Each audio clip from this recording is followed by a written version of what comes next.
어떤 분이 미국에서 유학할 때 선배와 함께 같이 방을 썼는데 이 선배가 성격이 너무 유별나서 도무지 같이 살 수가 없더라는 것이에요.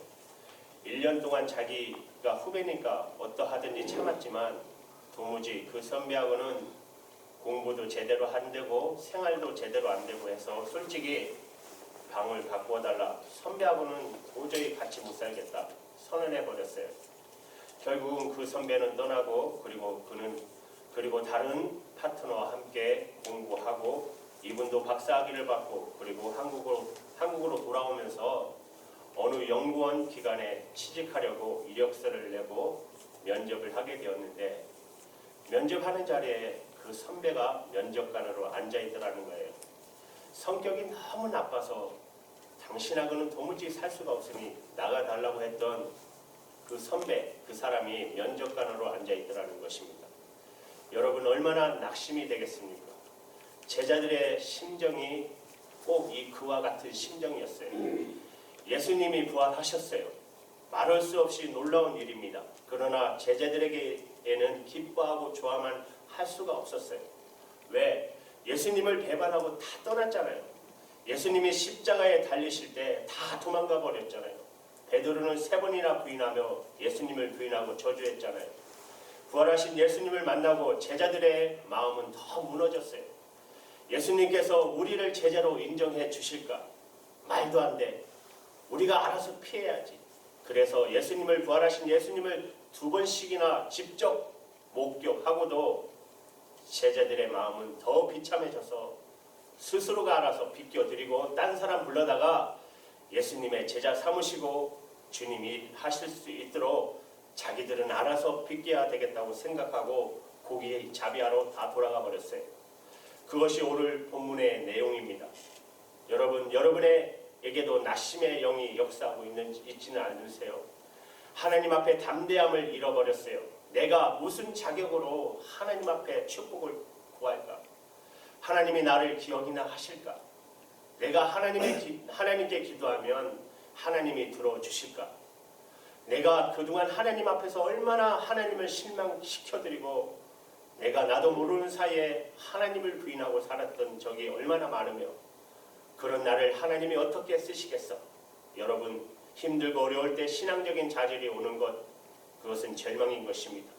아무리 내가 어려워도 하나님은 나를 사랑하시고 반드시 나에게 역사하신다는 것이 믿어지면 어려움은 어려움이 아니지만 하나님도 나를 버리셨을 거야. 기도해도 이제 소용없어. 이런 생각이 들 때는 진짜 끝난 것이죠. 이런 낙심이 여러분에게 찾아올 때 여러분 꼭 기억해야 합니다. 정확하게 분별해야 돼요. 하나님의 계획과 마귀의 계획이 있다는 것을 알아야 합니다. 하나님의 계획은 결국 우리를 다시 시작하게 하시고 우리를 다시 일으키시는 것이 하나님의 계획입니다.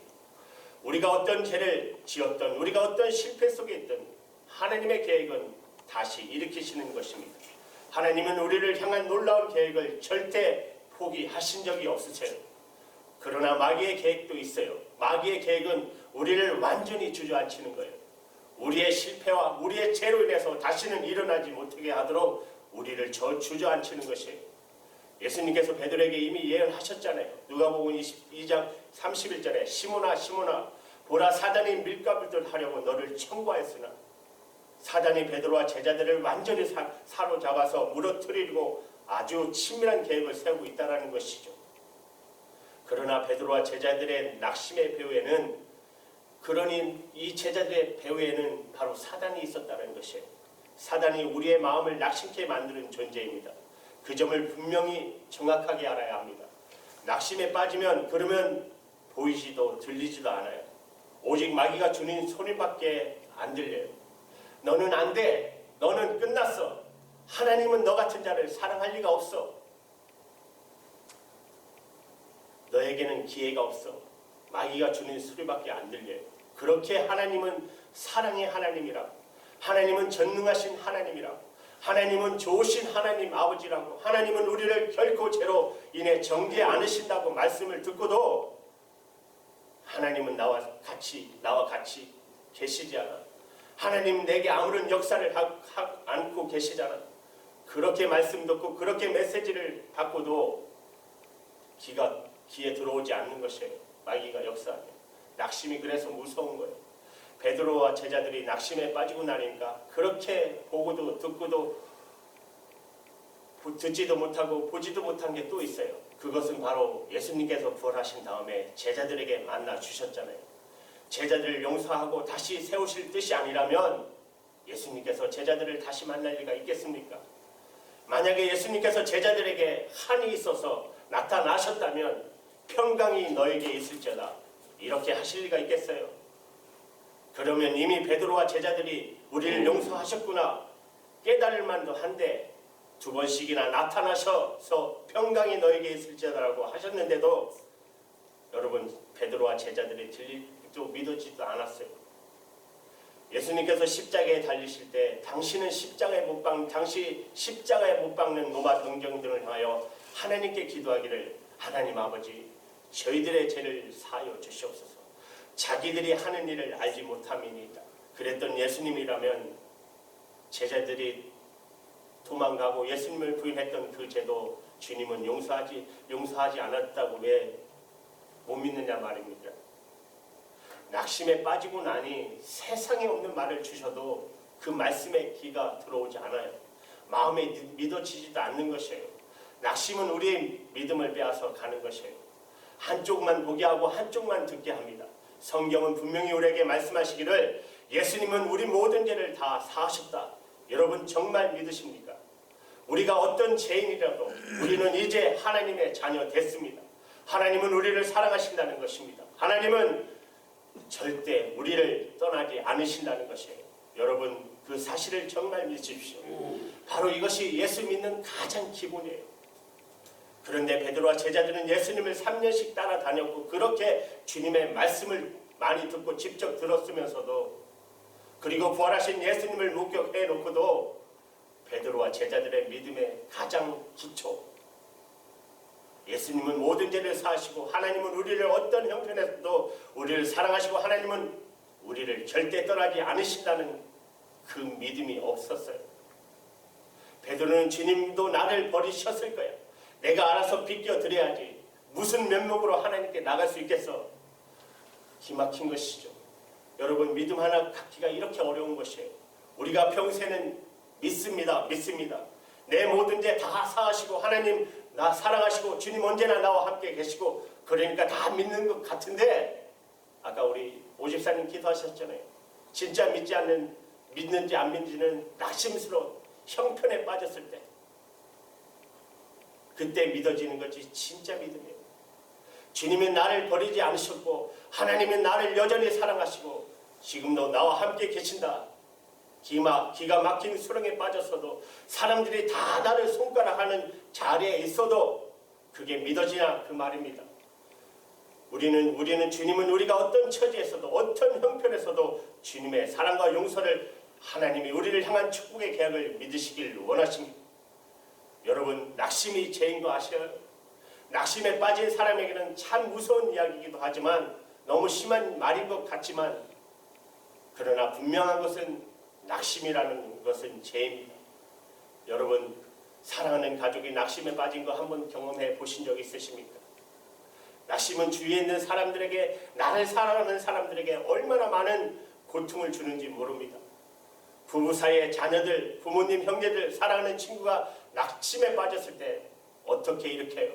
마음이 무너진 사람을 어떻게 일으켜 줄 수 있습니까? 여러분 낙심은 그래서 무서운 것입니다. 수많은 주위의 사람들의 마음을 무너지게 하는 것이잖아요. 부모가 낙심하면 자녀들은 절망해요. 남편이 낙심하면 아내가 어떻게 삶을 살아요?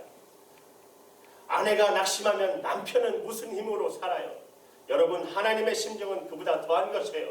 하나님은 우리를 얼마든지 다시 일으킬 수 있어요. 하나님은 죽은 자를 살려내셨어요. 없는 것을 있는 것 같이 부르시는 하나님이세요. 그래도 우리가 낙심해버리면 하나님이 나를 사랑하지 않아. 나는 이제 끝났어. 믿어지지 않아. 우리가 이러고 나서면 하나님도 우리에게 어떻게 하실 수 없어요. 우리를 위하여 십자가를 지시고 독생자까지 내어주시면서 우리를 사랑하시고 우리를 용서하신다고 말씀하신 하나님, 그러나 우리가 그것을 믿지 못한다면 다 소용없어요.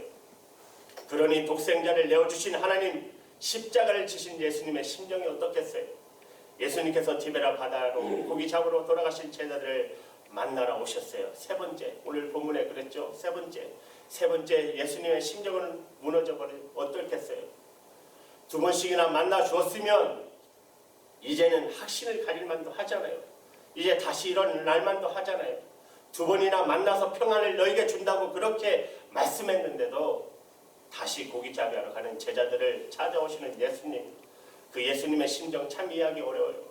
차라리 진짜 포기해버리고 될 만한 사람들 붙들고 일하실지 이런 생각도 들지 않아요. 예수님 충분히 그렇게 하실 수 있잖아요. 그러나 예수님은 우리에게도 말씀해주고 싶은 게 있어요. 이 이야기를 통해 우리에게도 말씀해주고 싶은 것입니다. 절대로 버리시지 않으시는 주님. 낙심에 무너져서 정말 처절하게 무너져서 그렇게 고기 잡이하러 가서 고기라도 잡힐까 헛구물질하고 있는 그 제자들을 다시 찾아오신 예수님, 그들이 밤새도록 고기 한 마리 못 잡고 고생하는 그들에게 주님 말씀하셨어요. 고기 잡은 것이 있느냐? 없습니다. 오른쪽에 그물을 내려보라. 오른쪽에 그물을 내렸더니 그물이 끌려오지 않아요. 예수님께서 그 제자들을 찾아가서 그렇게 많은 고기를 잡아주신 이유가 무엇입니까? 고기 잡는 게 너무 힘들어 보였어. 불쌍해서 고기를 많이 잡아서 고생한 보람을 갖게 해주시려고 하신 것입니까? 우리 주님이 원하시는 것은 단 하나예요. 믿으라는 거예요. 낙심해서 다시 일어나라는 것이요. 내가 너희를 용서한 것을 내가 다시 쓸 것에 대하여 믿으라는 것이에요. 두려워하지 말고 절망하지 말고 도망가지 말고 이제는 그냥 믿어. 나를 좀 믿어. 사랑을 주면 사랑을 받고 용서를 주면 용서를 받고 다시 일으키면 그냥 용기를 가지고 믿고 나게 오는 것 하나를 원하셨던 것이에요. 여러분, 예수님께서 지금 우리에게 하고 싶은 것이 무엇인지 아십니까? 바로 이렇게 예수님만 믿어도 된다는 것이에요. 그냥 주님의 약속 그냥 그대로 믿어도 되는 거예요. 두려워하지 말고 염려 안 해도 되고 끝난 것이 아니니까. 우리 주님은 우리를 향하여 더 놀라운 계획을 가지고 계시니까 감사합니다. 주님 너무 기쁩니다. 지금 제쳐지는 절망 그 자체인 것 같은데 예수님 나와 함께 계시니 주님께 다 맡깁니다. 우리가 진짜 믿음으로 두려움도 염려도 없고 기쁨과 감사가 내 안에 일어나는 그 믿음에 대해서 체험하는 그 눈이 띄는 역사를 주님이 그렇게 원하시는 거예요.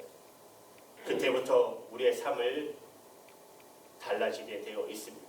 내가 진짜 믿음을 경험하는 순간에 예수님을 정말 신뢰하고 주님께 완전히 맡겨지는 그때에 주님 역사하시는 삶을 이루어지게 하시는 것입니다. 이 시간 디베다 바다에서 빈그물질 하던 그 제자들에게 찾아오시는 예수님은 오늘 우리에게도 똑같이 하십니다. 형편과 처지와 상황은 다르지만 내 마음이 무너지고 절망되고 답답한 그 상황은 똑같아요. 하나님이 나를 향하여 무슨 큰 계획이 정말 있으신 걸까? 나는 하나님 앞에 쓰임받을 그런 존재가 못 되는데 벌써 낙심이 온 것이죠. 왜 성경에 있는 내용과 다릅니까? 그때 우리 주님은 또 오셔요. 우리 주님이 원하시는 것은 내 안에 주님의 말씀, 약속의 말씀을 온전히 믿고 기뻐하고 담대해지는 것을 원하세요. 오직 하나 우리에게 믿음을 갖게 해주시겠어 우리를 찾아오셔요. 우리는 소망이 있는 사람입니다. 하나님은 우리를 다시 용서하셨어요. 하나님은 절대 우리를 버리지 않으십니다. 절망으로 끝이 아니에요. 여러분, 이제는 우리가 선택해야 합니다. 하나님 앞에 기적을 간증하는 위대한 삶을 살 것인지 아니면 절망과 두려움과 염려를 완전히 무너진 삶을 살 것인지 둘 중에 하나는 우리에게 선택에 달려있는 것입니다. 낭망을 주는 마음을 붙잡고 무너질 것인지 아니면 우리에게 들려주시는 주님의 음성을 듣고 일어날 것인지. 베드로도 처음에는 예수님인지 몰랐잖아요. 여러분, 정말 성경에 약속되어져 있는 그대로의 거듭난 삶, 위대한 하나님의 쓰시는 삶, 여러분의 삶이 되기를 원하십니까? 그렇다면 여러분, 귀를 기울여 보십시오. 여러분에게도 주님이 들려주시는 말씀이 있습니다. 예수님께서 베드로에게 오른쪽에 그물을 내려보라고 했을 때 베드로는 그 음성이 주님의 음성인지 몰랐어요. 그냥 어디선가 들려오는 소린가, 배 오른편에 그물을 내려보라. 그리고 자기도 모르게 그 음성에 순종해서 그물을 내렸더니 큰 고기 153마리를 잡았어요. 우리에게도 똑같이 예수님은 우리 안에 계시잖아요.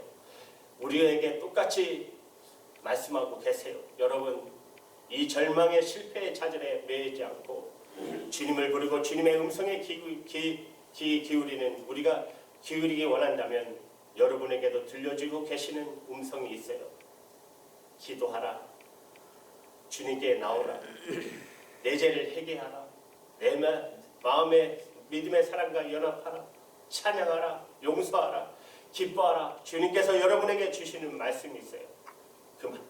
그 말씀에 순종하게 되는 순간부터 여러분의 인생은 회복의 기적이 일어나는 것입니다. 여러분, 우리가 정신을 똑바로, 이 시대, 어두워지는 이 시대에 정신을 똑바로 차리고 주께 귀를 기울여 보면 주님의 말씀이 있어요. 여러분에게 들려주시는 주님의 말씀이 저는 그동안 하나님 앞에 나는 안 돼. 하나님 나 못해요. 하나님 저는 자격이 없어요. 수도 없이 하나님 앞에 부르짖었어요. 습관적인 죄로 무너졌을 때 하나님 저 이런 사람입니다. 설교하고 좌절감이 들었을 때 설교대로 살지 못하는 나의 모습을 보면서 좌절할 때 하나님 저 못합니다. 저는 그랬잖아요. 못한다고. 교인들 중에 혹시라도 하나 상처받아서 걱정될 때 하나님 보셨죠? 나 이런 자예요. 제가 못한다고 했잖아요. 저는 하나님께서 저를 목사로 쓰실 것이면 큰 능력을 주셔야지 저 자신의 힘으로 아무것도 못하는데 왜 자꾸 이렇게 목회하시는지 몰랐어요. 저는 저 자신의 부족함만을 보았습니다. 그때 주님이 말씀하셨어요. 내가 내게 베푼 것을 보라. 저는 그때 비로소 하나님이 내게 주신 것들이 많다는 것을 그때 눈이 띄었어요. 내가 내게 이미 베푼 것을 보라. 정말 끝도 없이 많았어요. 하나님께서 제게 주신 것, 특히 십자가의 은혜와 성령님이 제게 오신 것, 그것만으로도 저에게는 충분했어요. 제게 없는 것 단 1%라고 한다면 하나님께서 주신 99% 정말 저는 많은 것을 받았어요. 너무 많았어요. 저는 낙심이 될 때마다 솔직히 십자가를 붙들어요. 사실 그거 하나면 우리는 충분해요. 주님 저는 십자가에 보수합니다. 주님 저는 십자가만 붙잡습니다. 그러면 제 부족한 것 다 없어져요. 하나님 저와 여러분에게 얼마나 많은 것을 주셨습니까? 나는 항상 없는 것 몇 가지 붙잡고 절망하는 것입니다. 하나님 내게 주신 것만 보는 눈만 뜨이고 나면 얼마나 많은 것을 주셨는지요. 여러분 낙심의 영이 여러분의 마음에 아직도 사로잡고 있어요. 베드로를 보십시오. 베드로 대실패자였어요. 주님을 그렇게 사랑한다고 수제자였던 그가 주님 면죄 앞에서 저주하고 3번이나 분했던 대실패자였던 사도. 하지만 그가 바로 하나님 주님이 역사하시니까 위대한 사도가 되었습니다. 바로 주님의 계획이었어요. 오늘 본문은 베드로의 바로 부활절 이야기입니다. 그리고 우리의 동시에 우리를 다시 일으키시는 하나님의 말씀이에요. 이 시간 기도하십시오. 낙심을 꾸짖으세요. 지금 여러분 안에 있는 낙심을 주 예수 이름으로 물러가라고 하십시오. 예수님의 이름으로 명하노니 떠나갈지어다. 하나님과 내가 내 어려운 형편 비교가 안 돼요. 오직 하나님 주님 한 분이며 주님만을 붙드십시오. 하나님 저는 십자가를 붙잡습니다. 여러분 이 세상이 어둡고 힘들고 고난이 올지라도 여러분 십자가를 붙들면 이 세상을 담대히 이기고 능히 승리하는 우리 모두가 되는 주님의 거룩하신 영광이 드러나는 저와 여러분 되기를 간절히 축복합니다. 네. 사랑합니다.